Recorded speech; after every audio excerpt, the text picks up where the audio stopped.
সালের দণ্ডবিধি 1860 সালের 269 ধারা মোতাবেক ওনাকে জরিমানা করা হয়েছে 50,000 টাকা। এখানে আমাদের মাননীয় মন্ত্রী মহোদয়ের নেতৃত্বে যে টাস্ক ফোর্স গতকাল গঠন করার কমিটি এসেছে, আমাদের ম্যাজিস্ট্রেট আছেন, সে এখন আইন মোতাবেক ব্যবস্থা, যেহেতু অভিজাত এলাকা আপনার রেস্টুরেন্ট, আপনি এত সিটি কর্পোরেশনে এতদিন ধরে এত পরিচালনার পরে কিন্তু আপনি যথাযথ ব্যবস্থা নেন। ম্যাজিস্ট্রেট তুই তোমার কথা বলো, কোন কোন আইন এখানে লালবা পাওয়া গিয়েছে দেখেছেন, তাই না? আপনি তো অপরাধ স্বীকার করছেন যে আপনার অসচেতনতার কারণে আপনি এখানে বিক্ষোভী পরিবেশ সৃষ্টি হয়েছে। আপনার অপরাধটা আপনি স্বীকার করছেন? তাহলে আমি সেক্ষেত্রে আপনাকে 50,000 টাকা জরিমানা করছি, অনাদায়ে 2 মাস জেল দিয়ে দিচ্ছি।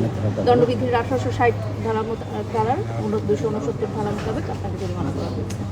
দণ্ডবিধির 1860 সালের দণ্ডবিধি 1860 সালের 269 ধারা মোতাবেক ওনাকে জরিমানা করা হয়েছে 50,000 টাকা অনাদায়ে, আর অনাদায়ে ওনাকে 2 মাস জেল দেওয়া হয়েছে। আর আমরা এই স্টিকারটা লাগিয়ে দিয়ে যাব এই রেস্টুরেন্টের সামনে, এই স্টিকারটা দিয়ে যাব যাতে পরিষ্কার পরিচ্ছন্ন না করা। এটা যেহেতু আমাদের এখানে বলাই আছে যে অস্তিত্ব পাওয়া গিয়েছে, তাহলে সাধারণ মানুষ সচেতন হবে এবং সহজে এটা সম্পূর্ণভাবে পরিষ্কার না করা পর্যন্ত এখান থেকে সবাইকে একটু সচেতন থাকতে হবে। জি, ধন্যবাদ। আপনার টাকা